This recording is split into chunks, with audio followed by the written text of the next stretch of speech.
So guys next topic पढ़ते हैं हम लोग हिस्टेरिसिस कर्व और बीएच कर्व। इसका नाम क्या है? बीएच कर्व और हिस्टेरिसिस कर्व। देखो कोई भी मैग्नेटिक मटेरियल हुआ उसका कोई ना कोई बीएच कर्व जरूर बनेगा। इसी को मैकेनिकल वाले स्ट्रेस और स्ट्रेन कर्व के नाम से भी जानते हैं। तो मैकेनिकल वाले भी जब मटेरियल पढ़ते हैं तो जब भी मटेरियल किसी भी मटेरियल की बात करेंगे हम लोग, और ज्यादातर इंस्ट्रूमेंट या जो भी हमारे हैं तो आयरन मटेरियल यूज होते हैं, तो उनमें हमेशा बीएच कर्व रहेगा। स्ट्रेस स्ट्रेन कर्व बोल दें या बीएच कर्व बोल दें, हिस्टेरिसिस कर्व बोल दें, सब एक ही चीज है।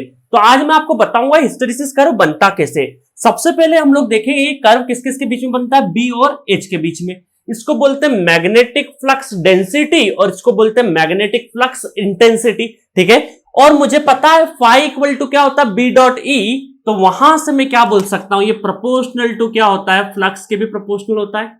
इसको क्या बोल सकते हैं हम लोग, फ्लक्स प्रोपोर्शनल। और मुझे पता है एम्पेयर सर्कुटल लॉ के हिसाब से H dot D L equal to I enclosed, तो ये किसके, आई के भी क्या होता है, प्रोपोर्शनल होता है।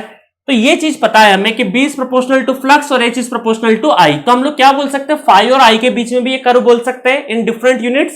अब देखते हैं इसको क्या बोलते हैं हम लोग। असल में इसको बोलते हैं हम लोग कॉज। क्या बोलेंगे हम लोग, एक तरह का कॉज है ये, और ये क्या रहेगा उस कॉज का इफेक्ट। ये क्या है, उस कॉज का इफेक्ट। ठीक है, तो कॉज जितना ज्यादा कॉज बढ़ाते जाएंगे उतना ज्यादा इफेक्ट मिलते जाएगा, उस तरीके से हम लोग बोल सकते हैं। तो ये तो रहा नामकरण हो गया हमारा कि बी, फाई, इफेक्ट, कॉज, ये सब क्या होता है सब बता दिया। अब चलते हैं हम लोग एक्चुअल चीज पे। सपोज करो मेरे पास कोई स्टील का पीस है, तो इस स्टील के पीस में अभी रेंडमली क्या होंगे, कुछ डाइपोल अलाइन होंगे, कुछ रेंडमली डाइपोल अलाइन होंगे, कुछ रेंडमली डाइपोल अलाइन होंगे। इस तरह से रेंडमली कुछ डाइपोल अलाइन है, कुछ रेंडमली रैंडम फैशन में कुछ डाइपोल अलाइन है। और हम क्या बोल देते हैं, इस पीस पर अभी मैंने सिर्फ और सिर्फ क्या किया है, एक वायर को वाउंड कर दिया है। एक वायर को क्या कर दिया है, मैंने वाउंड कर दिया है इस पीस के ऊपर। सिंपली इस पीस के ऊपर मैंने सिंपली क्या कर दिया है, और कोई भी सोर्स नहीं लगाया। अभी मैंने क्या करा है, एक स्टील का कोई नॉर्मल सा पीस है जिसमें हम लोग आयरन मिक्सिंग बोल सकते हैं, और उसमें क्या है, अभी डाइपोल्स रैंडमली अलाइन है, और उसके ऊपर मैंने क्या है, नो सोर्स, कोई भी सोर्स गिवन नहीं है। सोर्स का मतलब करंट क्या हो जाएगा यहाँ पे, जीरो। ठीक है, करंट जीरो है, तो यहां पे ये जितने भी नेट डाइपोल्स होंगे वो डाइपोल्स का भी सम क्या है, जीरो। तो हम क्या बोल देंगे कि यहां पे हम क्या बोल सकते हैं कि जो फ्लक्स प्रोड्यूस होगा वो भी क्या है, अभी जीरो है। जो फ्लक्स प्रोड्यूस होगा वो भी क्या है, फाई इक्वल टू जीरो है। तो इसके हिसाब से हम क्या बोल देंगे, इस कंडीशन पे जब नो सोर्स है तो करंट भी जीरो है, और क्या बोल सकते हैं, बी जीरो है, और करंट जीरो का मतलब एच भी जीरो है। ठीक है, असल में करंट जीरो का मतलब एच जीरो और बी जीरो। इसका मतलब अभी हम लोगों ने क्या किया है, सिंपल एक स्टील का पीस लिया जिसमें कोई भी डाइपोल्स, जो भी मैग्नेटिक डाइपोल्स हो रैंडमली अलाइन है, जिसका नेट फ्लक्स, नेट डाइपोल कुछ भी नहीं निकल रहा, जिसकी वजह से फ्लक्स जीरो तो बी जीरो, करंट जीरो तो एच जीरो। तो हम क्या बोल देंगे, अभी हमारा जो कर्व है वो कहां पे खड़ा है, वन पोजीशन पे। इसको पोजीशन नंबर वन बोल दे ओरिजिन पे, तो इसको बोल देंगे एट वन। ठीक है गाइस, अब हम लोग क्या करें कि सपोज करो ये जो वायर लगा हुआ है, इसमें अब हम लोग क्या करते हैं, एक एसी सप्लाई देते हैं। क्या देते हैं, एक एसी सप्लाई दे देते हैं। एसी सोर्स दे दिया हम लोगों ने, तो यहां से करंट आना स्टार्ट हो गया, और करंट की वजह से देखो इधर ये ऐसे जाएगा, फिर ये ऐसे चले जाएगा, फिर ऐसे। तो हम लोग क्या बोल सकते हैं, वायर के करंट के डायरेक्शन में मैं चारों फिंगर रखूं, कर्ल करो तो नॉर्थ इधर, मतलब फ्लक्स इधर दिखाई देगा। तो जैसे जैसे करंट बढ़ाते जाएंगे तो फ्लक्स भी क्या होते जाएगा, हमारा बढ़ते जाएगा। ये जो फ्लक्स भी क्या होते जाएगा, थोड़ा सा राइज अप करते जाएगा। तो हम क्या बोल सकते हैं कि करंट बढ़ा तो फ्लक्स बढ़ा, इसके कारण हमारा क्या हो जाएगा, बी भी बढ़ेगा और एच भी क्या होगा, इंक्रीज करेगा। कब से कब तक, वन से लगाकर टू, ड्यूरिंग इसको ऐसा बोल सकते हैं हम लोग, ड्यूरिंग वन से टू। मतलब कि हम लोगों ने क्या करा, करंट बढ़ाते गए तो उसके हिसाब से फ्लक्स भी मिलता गया, और ये मैं अप्रोक्सीमेटली क्या बना देता हूं, लीनियर बना देता हूं। ठीक है, अप्रोक्सीमेटली मैंने क्या बना दिया, लीनियर बना दिया। वन से टू जाते जा रहा है, बट जैसा ही ये टू पे पहुंचा, अब हम लोग क्या कर रहे हैं, आगे चलते हैं कि सब अब डाइपोल्स हमारे मूवमेंट क्या होते जाएंगे, डाइपोल ज्यादातर हमारे इस साइड में अलाइन हो गए, इस साइड में डाइपोल अलाइन हो गए हमारे सारे के सारे। क्यों अलाइन हो गए इस साइड में, इस साइड में क्यों अलाइन हो गए, क्योंकि करंट हम लोगों ने किस डायरेक्शन में, करंट अगर इस डायरेक्शन में दिया है तो करंट के हिसाब से मैग्नेटिक फ्लक्स कहां बनना चाहिए, हमारा इस साइड में जाना चाहिए। तो इधर की साइड में, जिस साइड में फ्लक्स जा रहा है, फ्लक्स का पाथ जा रहा है, सारे डाइपोल उधर की साइड ही अलाइन करने की कोशिश करेंगे।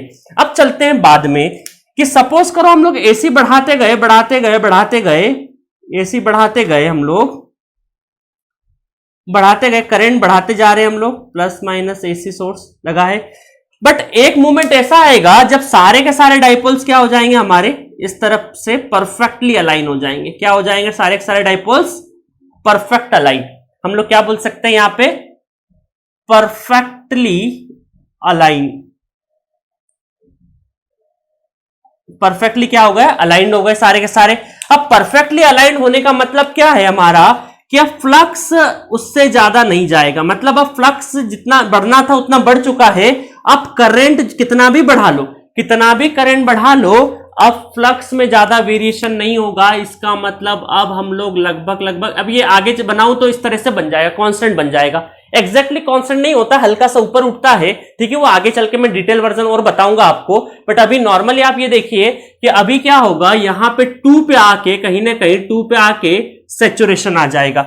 मतलब कि करंट अगर हम इंक्रीज करेंगे तो अब जो हमारा बी है वो क्या हो जाएगा, या हम लोग क्या बोले, फ्लक्स क्या बन जाएगा हमारा, कांस्टेंट फ्लक्स बन जाएगा, कांस्टेंट बन जाएगा, जिसकी वजह से बी भी क्या हो जाएगा, कांस्टेंट हो जाएगा।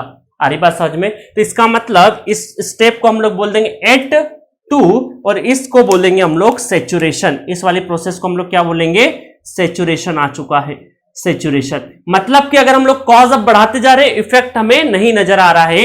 इसका मतलब कहीं ना कहीं यहां पे आके क्या हो रहा है, इस 2 के ऊपर आके हम क्या बोल सकते हैं, सैचुरेशन आ चुका है हमारा, सैचुरेशन आ चुका है। इस 2 पे हम लोग 2 पे क्या बोल देंगे हम लोग, सैचुरेशन आ चुका है।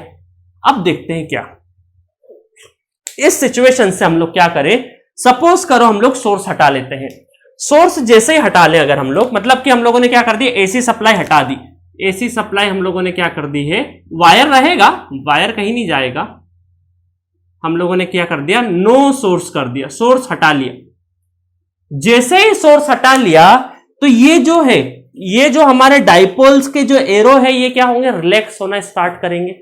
आ रही बात समझिए। जैसे कि क्लास में से टीचर गायब हो जाता है तो कुछ स्टूडेंट्स क्या करते हैं, पीछे मुड़ के देखने लग जाते हैं, और कुछ स्टूडेंट अभी भी सिंसियरली कुछ ना कुछ क्वेश्चन करते रहते हैं, आप बोर्ड की तरफ उनका सर रहता है। तो वैसे ही अगर यहां से अगर एक फोर्स हटा दिया हम लोगों ने, करंट हटा दिया, सोर्स हटा दिया, तो डाइपोल से थोड़े से रिलैक्स मोड में आ जाएंगे। और जैसे रिलैक्स मोड में आ जाएंगे तो ये कुछ ना कुछ इस तरह से हमें दिखाई देंगे, कुछ ना कुछ इस मोड में दिखाई देंगे।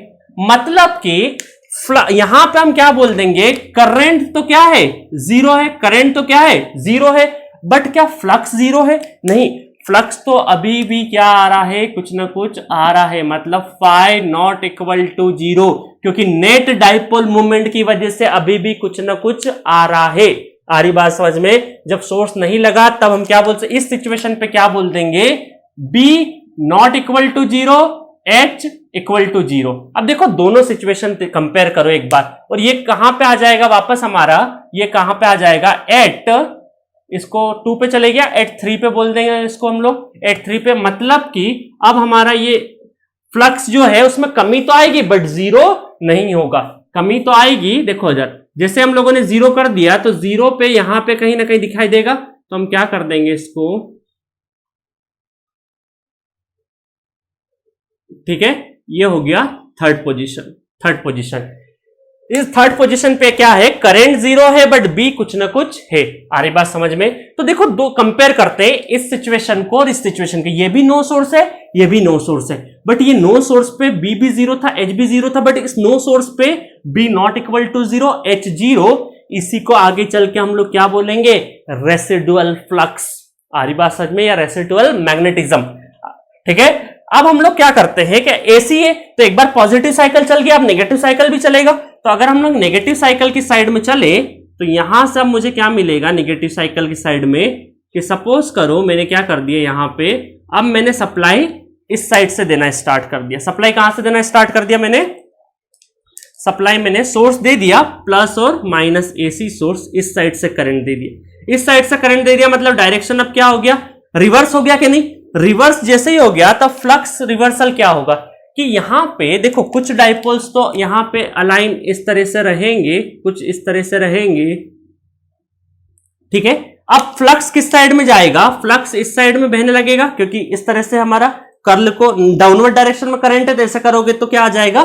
फ्लक्स इस डायरेक्शन में। बट मुझे पता चलेगा कि यहां पे अगर नेट डाइपोल, कुछ एरो इधर कुछ एरो उस साइड में अगर हो जाए, कुछ एरो उस साइड में हो जाए, तो एरो क्या हो रहे हैं? कुछ एरो इधर कुछ एरो उधर, तो एक ऐसी सिचुएशन आएगी जहां पे मुझे क्या मिलेगा? इस पूरे सेगमेंट में जो डाइपोल्स के एरो है इक्वल एंड अपोजिट, मतलब जितने एरो इधर की है उतने उधर वो एरो इधर, क्योंकि सडनली क्या होंगे? एरो का डायरेक्शन सडनली में चेंज नहीं होगा, धीरे धीरे हम लोग करंट अगर बढ़ाते जाएंगे तब चेंज होगा। अभी तक हम लोगों ने एरो सारे किस साइड में करने की कोशिश करी? हमारे लेफ्ट हैंड साइड में कोशिश करी। लेफ्ट हैंड साइड में यहां परफेक्टली अलाइन हो गए, यहां सोर्स हटा दिया तो थोड़े से हमारे डिस्प्लेस हो गए, बट परफेक्टली अभी अलाइन नहीं थी। यहां परफेक्टली अलाइन थे क्योंकि सोर्स लगा था, अब सोर्स हटा दिया। अब जैसे रिवर्स डायरेक्शन में अगर सोर्स अप्लाई करेंगे तो अचानक से नहीं बदल जाएंगे, डायरेक्शन बदलने में दिक्कत आएगा थोड़ा सा। आ रही बात समझ में? तो हम क्या बोलेंगे? एक ऐसा पॉइंट आएगा जहां इक्वल एंड अपोजिट डायरेक्शन होगा, वहां पे करंट तो जीरो नहीं होगा, बट वहां पे B इक्वल टू 0 होगा। और वो आगे, क्योंकि हम लोगों ने निगेटिव में अप्लाई कर दिया ना, करंट क्या कर दिया? उल्टे डायरेक्शन में, है ना? पहले इधर से था, अब करंट इधर से, मतलब कि ग्राफिकल वे में क्या हो जाएगा? निगेटिव डायरेक्शन से। तो अब ये हमारा डाउनवर्ड डायरेक्शन में आ जाएगा, इसको बोल देंगे फोर्थ नंबर। इसको क्या बोल देंगे हम लोग? एट 4, क्योंकि 4 के ऊपर क्या हो रहा है? यहां पे I नॉट इक्वल टू 0, ये I है, और B क्या हो रहा है? यहां पे 0 हो रहा है, मतलब इस पोजीशन पे क्या हो जाएगा? इस पोजीशन पे B not equal to 0, H equal to 0, और इस पोजीशन पे क्या हो जाएगा? I, या हम लोग बोल सकते हैं H not equal to 0 but B equal to 0, ये दो चीजें बोल देंगे, ठीक है गाइस। अब हम लोग क्या करेंगे? वापस से ये सपोज करो वायर वाउंड है, यहां पे वायर वाउंड है यहां पे, ठीक है। और हम लोग क्या कर देंगे? अब इधर से ही प्लस माइनस करंट अगर बढ़ा दिया तो अब हमारे अलाइनमेंट क्या होते जाएंगे? अब चेंज होते जाएंगे। अब मतलब क्या हो जाएगा? यहां पे थोड़ी देर के लिए अलाइन बनाओ तो ये हल्का सा इधर आना स्टार्ट हो जाएंगे, मतलब हम लोग क्या बोल देंगे? ड्यूरिंग 4 to 5 यहां पे करंट बढ़ाते जाएंगे तो H बढ़ते जाएगा, B भी क्या होते जाएगा? बढ़ते जाएगा, और फ्लक्स इस डायरेक्शन में क्या होते जाएगा? बढ़ता जाएगा। तो हम लोग आगे की सिचुएशन कैसे बना सकते हैं? आगे की सिचुएशन, ये यहां पे कहीं जाएगा, और ये वापस इधर निगेटिव पार्ट में सैचुरेशन हो जाएगा, निगेटिव पार्ट में जाके सैचुरेशन हो जाएगा। आगे की चीज नहीं बना रहा हूं क्योंकि इसके बाद में जाके वापस से अलाइनमेंट हो जाएगा, सैचुरेशन आ जाएगा, और सैचुरेशन के बाद में वापस से ये साइकिल इस तरह से चलता जाएगा। जो सिचुएशन हमारी, ठीक है, इस तरह से वापस चलता जाएगा। इसका मतलब स्टार्टिंग हुआ यहां से, उसके बाद यहां इस एरो में, इस पाथ में बनता जा रहा है BH कर्व, ठीक है। आ रही बात समझ में? अब वापस निगेटिव में वापस से सैचुरेशन वाली कंडीशन आएगी, फिर सैचुरेशन के बाद से वापस सोर्स हटा देंगे तो फिर रिलैक्स होगा, तो फिर इस वाले पॉइंट पे जाएगा, इससे वापस से हम लोग पॉजिटिव में अप्लाई, पॉजिटिव साइकिल आ जाएगा, इस वजह से वापस से यहां पहुंचेगा, यहां से वापस से वहां पहुंचेगा। तो इस तरीके से साइकिल, जो साइकिल इधर चला निगेटिव में भी सेम इस तरह से प्रोसेस चलता जाएगा। आई थिंक आपको अंडरस्टैंड आ चुका हो, कर लिया होगा, या आपको समझ में आने लगा होगा किस तरह से BH कर्व का प्लॉटिंग होता है असल में। आ रही बात समझ में? ये सारा का सारा जो प्लॉटिंग है अंदर के डाइपोल्स के डायरेक्शन की वजह से, ये क्योंकि डाइपोल का डायरेक्शन क्या कर रहा है? जिस डायरेक्शन में आप फ्लक्स फ्लो कराने की कोशिश करोगे, करंट हम इस तरह से इंजेक्ट करेंगे, करंट जिस डायरेक्शन में इंजेक्ट करेगा उसके अकॉर्डिंग फ्लक्स पाथ होगा, और फ्लक्स के पाथ में सारे के सारे डाइपोल्स अलाइन करने की कोशिश करेंगे। आ रही बात समझ में? तो इस तरीके से हमारा BH कर्व स्टार्टिंग में यहां से होगा, उसके बाद हमेशा इस तरह से बनते जाएगा, और ये वाली चीज को हम लोग बोलेंगे, ये वाला जो फोर्स है, करंट कॉस क्या है हमारा? 0 है, बट इफेक्ट है, तो इसको बोलेंगे हम लोग रेसिडुअल फ्लक्स बोल देंगे हम लोग, रेसिडुअल फ्लक्स बोल दिया हम लोगों ने। और ये क्या हो जाएगा? हमें निगेटिव में फ्लक्स को 0 करने के लिए निगेटिव में कुछ फोर्स अप्लाई करना पड़ा, तो इसको बोल देंगे हम लोग कोरेसिव फोर्स। स्पेलिंग चेक कर लीजिएगा, कोरेसिव फोर्स।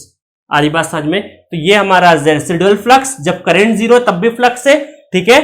और यहां पे क्या करा, फ्लक्स को जीरो करने के लिए नेगेटिव में कुछ फोर्स अप्लाई करा, जिसको बोला हम लोगों ने कोरेसिव फोर्स। तो इस तरीके से आप बीएच कर्व के बारे में पूरी इंफॉर्मेशन ले चुके हैं, बीएच कर्व बना कैसे है, ये 6 स्टेप में, ठीक है गाइस। सो एक बार मैं कंक्लूड कर देता हूं कि फर्स्ट पोजीशन पे क्या था हमारा, फर्स्ट पोजीशन पे कोई भी सोर्स नहीं लगा था, b equal to 0, h equal to 0, random align थे, और यहां पे हम लोगों ने कोई सोर्स भी नहीं दिया, तो 5 0 शुरुआत में, तो पोजीशन नंबर 1 से 2 में हम लोगों ने करंट सोर्स दिया, तो करंट के डायरेक्शन में हमारा फ्लक्स के पाथ में ही हमारे डाइपोल्स अलाइन होने की कोशिश करेंगे। कोशिश करते गए तो जितना ज्यादा हम लोग करंट बढ़ाते गए उतना ज्यादा हमारा फ्लक्स बढ़ता गया, फ्लक्स बढ़ता गया तो बीबी बढ़ता गया इस तरह से। और 2 पे आके हमारे क्या हो गए, सारे डाइपोल्स परफेक्टली अलाइन हो गए। इसका मतलब ये क्या आ गया, हमारा सैचुरेशन आ गया। और सैचुरेशन में आप करंट बढ़ाते भी जाओगे तो फ्लक्स क्या बन जाएगा, कांस्टेंट, बीबी क्या बन जाएगा, कांस्टेंट। तो यहां पे आके कांस्टेंट बन गया। उसके बाद हम लोगों ने सडनली क्या करा, सोर्स हटा दिया। सोर्स हटा दिया तो अचानक से डाइपोल के जो अलाइन थे वो सिर्फ यहां नहीं आ जाएंगे, हल्के से अलाइन रहेंगे बट परफेक्टली अलाइन नहीं रहेंगे, पार्शियल अलाइन रहेंगे, बट उसकी वजह से flux not equal to 0 but current equal to 0। इसका मतलब ये क्या हो जाएगा, ये वापस इस पाथ पे आ जाएगा, बट यहां पे क्या हो जाएगा, थर्ड पोजीशन पे, क्योंकि अब फ्लक्स से करंट 0 है।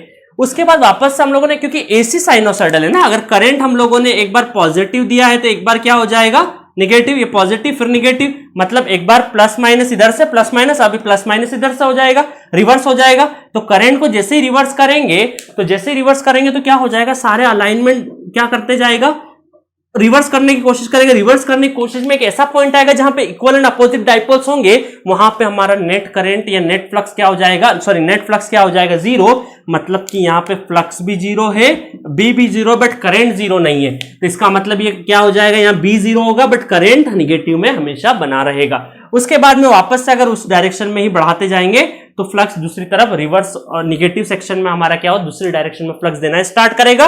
वापस से क्या हो जाएगा, हमारा सैचुरेशन आएगा, सैचुरेशन के बाद वापस से सेम प्रोसेस हमारा चलते जाएगा। तो इस तरीके से आपका बीएच कर्व कंप्लीट होता है।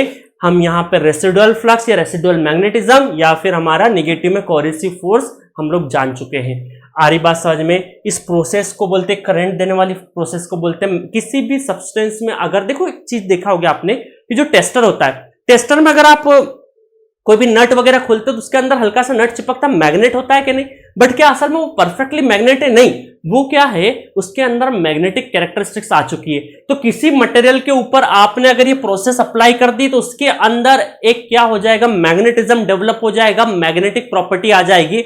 अब वो कहीं ना कहीं चिपकने लगेगा। तो उस वायर वो जो इस जिस मटेरियल से हम लोगों ने टेस्टर बनाया, टेस्टर का जो मटेरियल है, उसी मटेरियल के ऊपर ये कहीं ना कहीं प्रोसेस हम लोगों ने अप्लाई कर रखी है, पास्ट में हिस्ट्री में अप्लाई कर रखी है। इस वजह से इसका नाम भी क्या है, हिस्टेरिसिस कर्व, कि मतलब किसी मटेरियल के ऊपर हिस्ट्री में कभी इसके ऊपर फील्ड फ्लैशिंग, ये प्रोसेस अगर अप्लाई कर चुके हैं तो उसके अंदर क्या मैग्नेटिक प्रॉपर्टी आ चुकी है। आ रही बात समझ में? तो यहां पे हम लोग क्या बोलेंगे, इस तरह से हम लोग इस प्रोसेस को बोलते हैं फील्ड फ्लैशिंग प्रोसेस। आ रही बात समझ में? उसके बाद ही हम लोग, देखो आपने डीसी मोटर में या डीसी मशीन में पढ़ा होगा कि कैरेक्टरिस्टिक यहां से स्टार्ट करते हैं हम लोग, कि रेसिडुअल उसमें रहता है, तो वो रेसिडुअल बिल्डअप करना पड़ता है हमें। वो रहता नहीं, किसी भी सब्सटेंस में, किसी भी रॉ मटेरियल में पहले से रेसिडुअल मैग्नेटिज्म नहीं होगा, हमको उसको बिल्डअप करना पड़ेगा, हम जिस डायरेक्शन में चाहते हैं उस डायरेक्शन में। अब आती है ट्रांसफार्मर की बात। तो ट्रांसफार्मर की जैसी बात आती है तो हम क्या बोलेंगे, क्या हम ऐसा रखेंगे, मान लो ये है हमारा डायरेक्शन ट्रांसफार्मर का, हम लोगों ने डाइपोल्स क्या रख दिए, हमें डाइपोल्स मान लो फ्लक्स इस डायरेक्शन में चाहिए तो हम लोगों ने परफेक्टली अलाइन रख दी, ठीक है, परफेक्टली अलाइन रख दी हम लोगों ने। अब क्या होगा, देखो एक एग्जांपल देखते हैं थोड़ी देर के लिए, कि अगर मैंने प्लस माइनस इधर से सप्लाई दे दिया करंट का, तब तो बहुत अच्छा है हमारे लिए। इस डायरेक्शन में हम लोगों ने, देखो इस डायरेक्शन में हमारे डाइपोल्स बिल्कुल सपोर्ट कर रहे हैं, तो पहले से मैंने क्या कर दिया, इस डायरेक्शन में लाके रख दिया डाइपोल्स का। बट मुझे पता है ट्रांसफार्मर तो एसी पे चलता है, एसी में क्या होगा, थोड़ी देर बाद करंट माइनस प्लस, मतलब करंट इधर से इंजेक्ट करना स्टार्ट होगा। अब ये जो डाइपोल्स को रिवर्स करना इतना आसान नहीं है, हमें ज्यादा फोर्स, जब रिवर्सल फ्लक्स करेंगे ना, तो ये अगर हम लोगों ने सपोज करो परफेक्टली अलाइन रख दिया, तो जब रिवर्सल की बारी, रिवर्स करंट की बारी आएगी या रिवर्स फ्लक्स फ्लो कराना पड़ेगा, तो इस अलाइनमेंट को हमको रिवर्स करने में बहुत ज्यादा फोर्स लगाना पड़ेगा। इस वजह से हम लोग कभी भी ट्रांसफार्मर में परफेक्टली अलाइन डाइपोल्स नहीं रखते हैं, हम लोग क्या रखते हैं, पार्शली अलाइन रखते हैं। क्या रखेंगे, पार्शली अलाइन, ताकि हमको रिवर्सल के टाइम पे भी दिक्कत ना आए। रिवर्सल के टाइम पे भी क्या आए, दिक्कत नहीं आए। ये हम लोग थोड़ा सा पार्शली रख देते, पार्शली अलाइन रख देते, ठीक है, जिससे कि हमें रिवर्सल के टाइम पे ज्यादा फोर्स नहीं बिल्डअप करना पड़े उनको, हमको डाइपोल्स को रिवर्स करने में। तो हम क्या, आपको कोई पूछा अगर इंटरव्यू में कि बताइए अगर आपके कोर मैग्नेट में अगर परफेक्ट अलाइन रख दे तो बहुत अच्छी बात है ये तो, बट अच्छी बात कब है, एक ही साइकिल में अच्छी बात है, दूसरी साइकिल में तो हमारे लिए डिसएडवांटेज है, हमें ज्यादा फोर्स अप्लाई करना पड़ जाएगा डाइपोल्स को रिवर्स करने में। इस वजह से आपका आंसर क्या होगा, हम क्या रखेंगे, पार्शली अलाइन रखेंगे। पार्शली, डाइपोल्स को कैसा रखेंगे, पार्शली अलाइन रखेंगे हम लोग, ठीक है, पार्शली अलाइन। हमारे जो डाइपोल्स क्या होने चाहिए, ट्रांसफॉर्मर में पार्शली अलाइन होना चाहिए। तो इस तरह से हम लोग कोर के अंदर घुस के हम लोगों ने डाइपोल्स के बारे में देखा। अब हम लोग क्या करेंगे, एक ट्रांसफॉर्मर का मॉडल बनाते हैं। अब हम आ चुके हैं मेन ट्रांसफॉर्मर पे। ट्रांसफॉर्मर के कंस्ट्रक्शन के बाद हम लोग 1 बाय 1 उसकी कंस्ट्रक्शन डिटेल देखेंगे, ठीक है गाइस। आप, आई होप कि आपको आज हिस्टैरिसीस कर्व में बहुत सारा दिमाग खुला होगा। कुछ डाउट हो तो कमेंट बॉक्स में आप लिखिएगा, ठीक है गाइस। चलिए देखते हैं।